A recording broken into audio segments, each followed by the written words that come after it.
आइए शुरू करते हैं। Describe the reciprocity and symmetry properties in ABCD and A-B-C-D parameter. तो हमें रेसिप्रोसिटी प्रॉपर्टी या रेसिप्रोसिटी कंडीशन हमने चेक करनी है T और T डैश पैरामीटर में। जैसे हमने Z पैरामीटर में रेसिप्रोसिटी कंडीशन देखी थी, तो Z पैरामीटर में क्या आया था, Z12 equals to Z21। Y parameter में रेसिप्रोसिटी कंडीशन देखी थी, तो Y पैरामीटर में क्या आया था, Y12 इक्वल्स टू Y21। तो यहां पर देखते हैं कि T और T डैश पैरामीटर में क्या आता है। ठीक है, Z पैरामीटर और Y पैरामीटर को हमने आपको रिकॉल करवाया। Y12 equals to Y21 in Y parameter, Z12 equals to Z21 in Z parameter. ये रेसिप्रोसिटी कंडीशन थी वहां पे। अब रेसिप्रोसिटी का थ्योरम कहती क्या है कि अगर कोई टू पोर्ट नेटवर्क है हमारे पास और उसमें हम excitation to response ratio find करें, किन केसेस में, अगर हमने सपोज वन पोर्ट पे एक्साइटेशन यूज किया, सेकेंड पोर्ट पे करंट मेजर कर रहे हैं, और अब हम क्या करें कि एक्साइटेशन और करंट मेजर को हम जस्ट चेंज कर दें, सेकेंड पे हम एक्साइटेशन यूज करें, फर्स्ट पे यूज करें, तो उन दोनों के रेशियोज जो होंगे वो इक्वल होंगे, या फिर यूं कहेंगे जो करंट्स आ रही हैं दूसरे पोर्ट पे जो मेजर कर रहे हैं वो दोनों इक्वल्स होंगी। ठीक है, तो ये रेसिप्रोसिटी कंडीशन है। Z पैरामीटर Y पैरामीटर में आपको डिटेल में हमने एक्सप्लेन किया हुआ है। यहां पर आइए T पैरामीटर्स के लिए देखते हैं। तो T पैरामीटर और T डैश पैरामीटर के लिए हम सेपरेटली यहां पर साइड बाय साइड देखेंगे। ठीक है, left side T parameter, right side T dash parameter. T parameter की इक्वेशंस क्या हैं,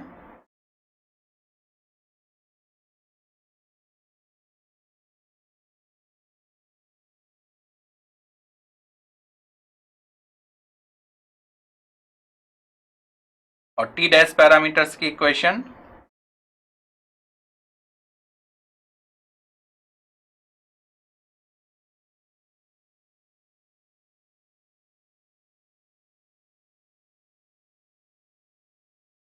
ये दोनों इक्वेशन दोनों साइड में हो गई।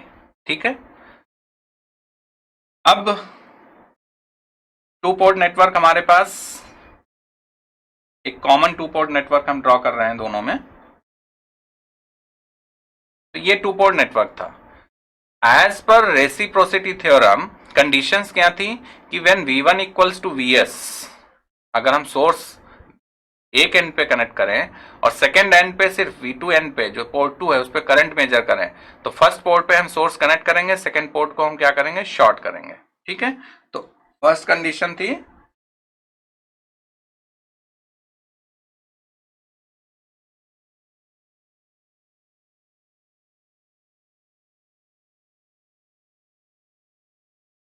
तो ये केस हमने कंसीडर किया। अब देखिए जो इक्वेशंस हैं यहाँ पे 1, 2 और 3, 4, हम इनको अलग से फिर से नेम कर रहे हैं, इक्वेशंस की नंबरिंग 1, 2, 3, 4। तो फ्रॉम इक्वेशन 1 एंड 2 क्या होगा,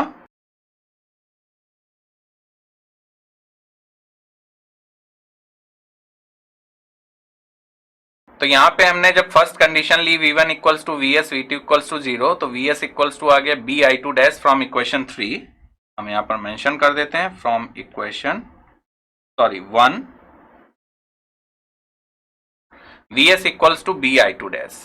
सेकेंड कंडीशन इसमें क्या हो सकती है, when V2 equals to Vs, V1 equals to 0, I2 equals to I2।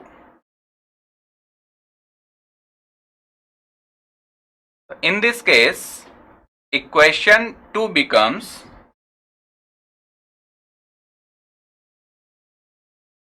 minus I1 dash, and here V2 equals to Vs, so this becomes CVs plus D of minus I2, and from equation 1, अब देखिए इसमें हमें find क्या करना है। Reciprocity theorem कहती क्या है कि I1 dash equals to I2 dash when ports are interchanged. तो I2 डैश तो हमने फाइंड आउट कर लिया, इसको इक्वेशन नंबर आप 5 एज्यूम कर लीजिए। I2 डैश Vs अपॉन भी हमने फाइंड कर लिया, तो हमें I1 डैश फाइंड करना है। बट इसमें आप देखिए कि I1 डैश में माइनस I2 का टर्म आ रहा है, मीन्स I2 को हमें क्या करना है, एलिमिनेट करना है। तो इक्वेशन 1 में देखिए क्या आता है, अगर ये कंडीशन सब्स्टिट्यूट करते हैं, V1 equals to 0 means 0 equals to AVS। तो यहां से आप I2 फाइंड कर सकते हैं, और यू कैन से -I2, कुछ भी आप लिख सकते हैं यहां पे,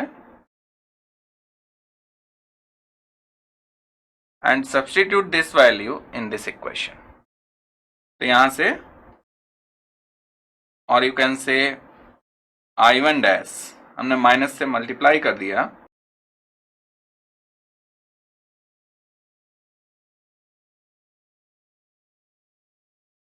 राइट। तो इसको आप सिंप्लीफाई कीजिए, ये आ जाएगा AD minus BC divided by B into VS, and this is equation number 6।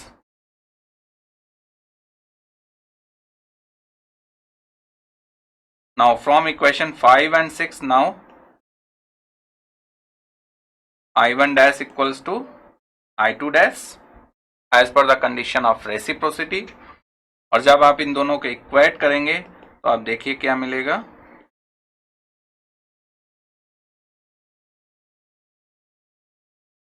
Cancel out. तो AD minus BC equals to 1, and this is the condition for reciprocity।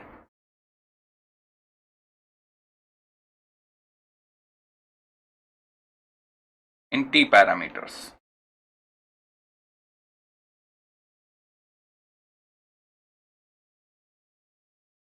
इस कंडीशन को मैट्रिक्स फॉर्म में भी लिख सकते हैं, कैसे? AD minus BC, so this is A, D diagonal multiply होते हैं, then BC, so this is B,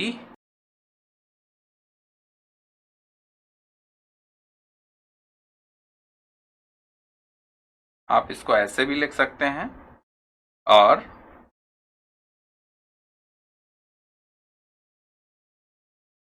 ऐसे भी लिख सकते हैं। तो और ये क्या है? T। तो mod T equals to 1 means जो कंडीशन फॉर रेसिप्रोसिटी होती है that is mod T equals to 1। तो ये तो हमने T पैरामीटर में कंडीशन फॉर रेसिप्रोसिटी देखा। Similarly we can solve condition for reciprocity in T dash parameter, जो कि हम राइट साइड में हमने इक्वेशंस लिखी हैं, इसको सॉल्व करने जा रहे हैं। अब सेम केसेस आप देखिए, जो हमने लेफ्ट हैंड साइड में केसेस कंसीडर किए हैं, when V1 equals to VS, V2 equals to 0 means एक पोर्ट पे हमने एक्साइटेशन सोर्स लगाया, दूसरे पोर्ट को ओपन किया, और फिर दूसरे पोर्ट पे एक्साइटेशन सोर्स लगाया, पहले पोर्ट को ओपन किया, शॉर्ट किया है, यहाँ पर शॉर्ट किया है, ठीक है। रेसिप्रोसिटी में ओपन नहीं करते हैं, V1 या V2 को 0 करते हैं तो मैक्सिमम करंट फ्लो करती है, वो मैक्सिमम करंट जो फ्लो कर रही हैं वो दोनों इक्वल होती हैं रेसिप्रोसिटी की थ्योरम के अकॉर्डिंग। वही सेम केस हम यहां पर भी करेंगे, ठीक है।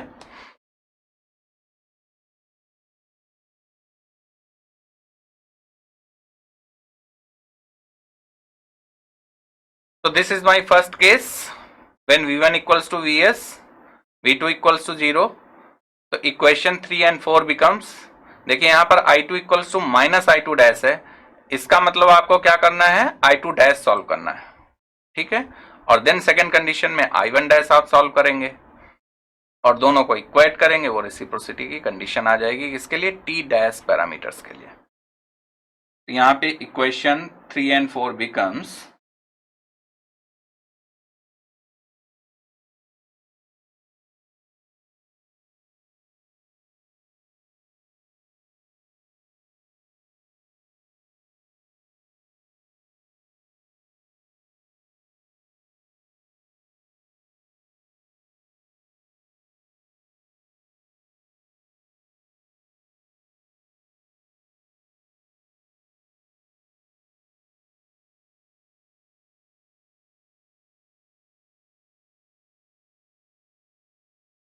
तो हमें यहां पे सॉल्व क्या करना है? I2 डैश सॉल्व करना है, तो I1 की वैल्यू इसमें सब्सटीट्यूट कर देंगे यहां पे, ठीक है। और ये I1 डैश, यहाँ I1 की वैल्यू आती क्या है? Minus I1, this will be I2 dash becomes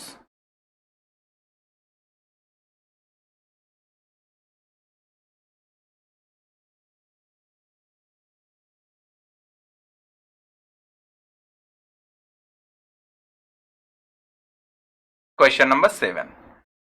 now second case consider करते हैं.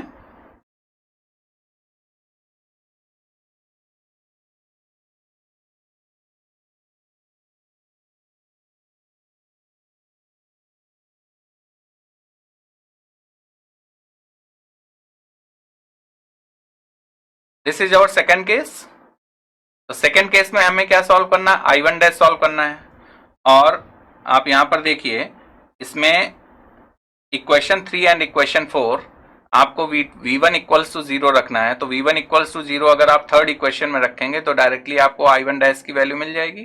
तो क्या हो जाएगा? V2 इक्वल्स टू Vs है, तो Vs equals to A dash V1 0, तो पार्ट 0 हो जाएगा, plus B dash I1 dash. ठीक है, तो यहां से I1 डैश की वैल्यू क्या आ जाएगी? Vs upon B dash.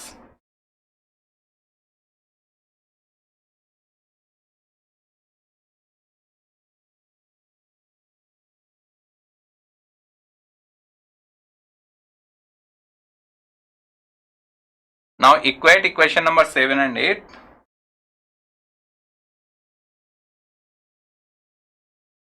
तो यहां से आपको मिल जाएगा A dash D dash minus B dash C dash equals to 1, और यू कैन से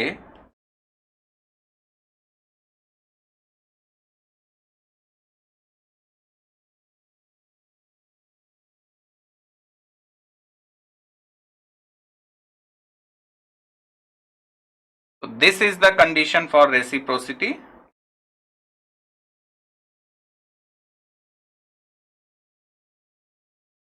In T dash पैरामीटर. ठीक है, तो हमने सॉल्व कर लिया condition for reciprocity in T parameter, condition for reciprocity in T dash parameter. Second part इसका आता है condition. Next part is condition for symmetry in T parameter and T dash parameter. जैसे हमने Z पैरामीटर और Y parameter में क्या देखा था condition for symmetry? Z parameter में था Z11 इक्वल्स टू Z22 और Y पैरामीटर में था Y11 इक्वल्स टू Y22. तो सिमिलरली हम यहां पर भी सॉल्व करेंगे वो केस लेकर के. उसमें हम पोर्ट्स पे जो एक्साइटेशन सपोज वन पोर्ट पे हमने यूज किया और सेकेंड पोर्ट पे करंट मेजर किया, तो हम एक्साइटेशंस को चेंज नहीं करेंगे. विदाउट चेंजिंग पोर्ट हम उसमें फाइंड करेंगे Vs upon I1 equals to Vs upon I2 आता है कि नहीं आता है. वो सिमेट्री अगर इक्वल आते हैं तो सिमेट्री कंडीशन को सेटिस्फाई कर रहे हैं. ठीक है, और next part is condition for symmetry. Condition for symmetry in T and T dash parameter. इस टू पोर्ट नेटवर्क में जो हमने रेड कलर से करंट के डायरेक्शंस मार्क किए हैं वो ट्रांसमिशन लाइन के लिए हैं. अगर आप पोर्ट 2 को रिफर कर रहे हैं तो माइनस I2 होगा, पोर्ट 1 को रिफर कर रहे हैं तो माइनस I1 होगा. ठीक है, इक्वेशंस अगेन जो आपने इक्वेशंस T पैरामीटर में हमने डिस्कस किया है वही रहेंगी यहाँ पे. P of minus I2 I1 equals to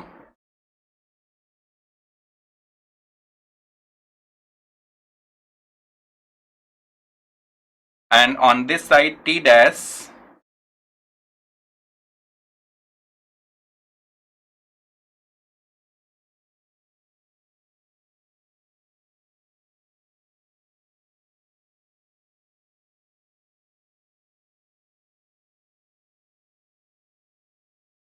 तो यहां पर भी हम केस डिस्कस करेंगे. जैसे हमने रेसिप्रोसिटी में 2 केसेस लिए थे, तो केसेस क्या होंगे?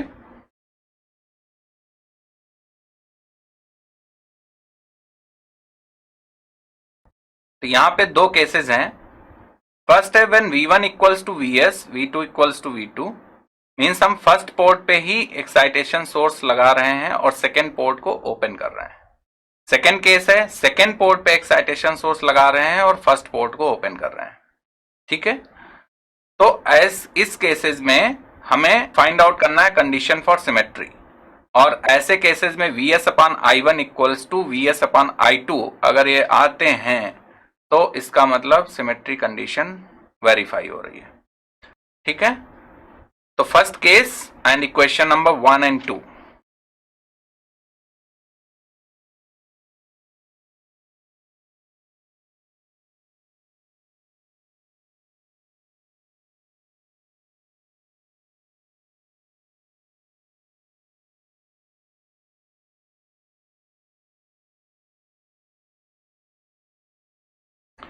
तो हमें दो रिलेशंस मिल गए, V S equals to A V two and I one equals to C V two, और दोनों को अगर हम डिवाइड करेंगे तो यहां से क्या आ जाता है, V S upon I one equals to A upon C, equation number 5, क्योंकि 1 2 3 4 हमने इस सीक्वेंस में लिया है।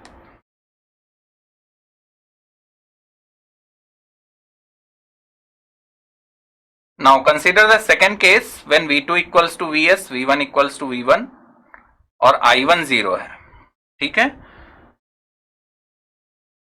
फ्रॉम इक्वेशन 2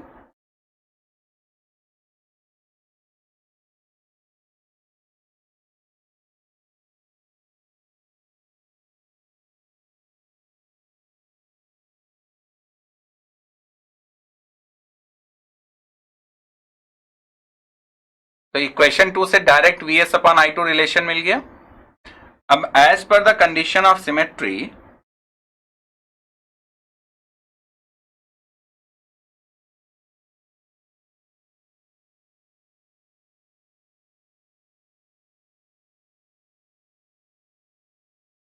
ठीक है, तो आप इक्वेशन 5 और 6 को इक्वेट कीजिए, a upon C equals to d upon C, it means a equals to d, और ये जो a इक्वल्स टू d है, this is the condition for symmetry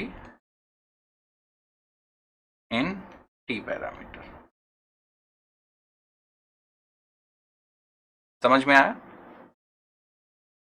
अब देखिए, first parameter equals to fourth parameter, z में क्या था, z11 equals to z22 first and fourth, y parameter में क्या था, y11 equals to y22 first and fourth. तो सिमेट्री में कुछ एक जैसी कंडीशंस आ रही हैं, a equals to d, z11 equals to z22, y11 equals to y22। अब आइए देखते हैं, यही कंडीशंस हम t डैश पैरामीटर्स के लिए लेते हैं, और क्योंकि सिमेट्री के लिए कंडीशंस तो चेंज हो नहीं जाएंगी, बट ये देखते हैं कि t डैश पैरामीटर में कंडीशन फाइनली आती क्या है सॉल्व हो करके, क्या वहां पर a dash equals to d dash आएगा या कुछ और आएगा।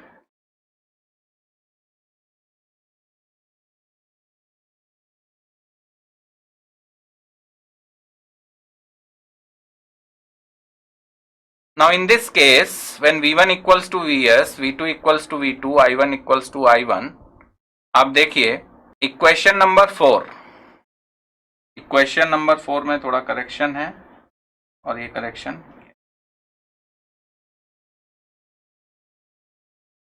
तो इक्वेशन नंबर 4 से आपको मिल जाएगा c dash vs plus d dash minus i1, और यहां से सिंपली आपको मिल गया vs upon i1 equals to d dash upon d dash. This is equation number 7।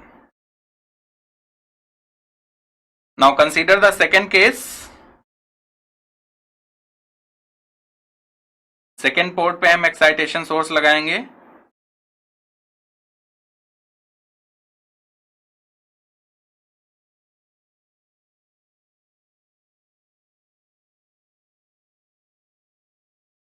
From equation 3 and 4, तो v2 equals to vs, a dash v1 plus ये b dash, ये 0 है तो ये पार्ट 0 हो जाएगा, नेक्स्ट पार्ट, और इक्वेशन नंबर 4 से i2 equals to c dash and this is v1, और i1 0 है, तो यहां से आपको रेशियो मिल गया vs upon i2 equals to a dash upon, तो as per the condition of symmetry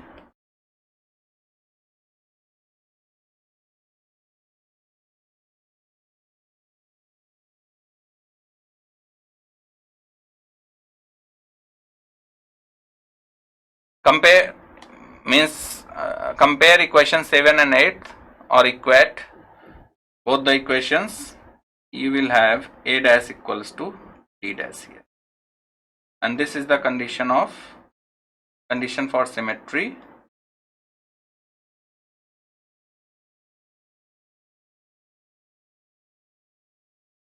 in t dash parameters, right? तो हमने यहाँ पे कंडीशन ऑफ रेसिप्रोसिटी देखा, कंडीशन ऑफ सिमेट्री, दोनों के केस में इनवर्स ट्रांसमिशन में और ट्रांसमिशन पैरामीटर्स में। आई होप कि आपको अच्छे से समझ में आ गया होगा। कोई भी टू पोर्ट नेटवर्क हो, आप उसमें condition for symmetry and condition for reciprocity solve कर सकते हैं by giving these two conditions. ये जो हमने अभी यहाँ पर एक्सप्लेन की हैं, एक एक कंडीशन और एक एक कंडीशन, क्योंकि ये थ्योरम से ही आती हैं, तो इन दोनों कंडीशन का यूज करके आप फाइंड आउट कर सकते हैं। ठीक है।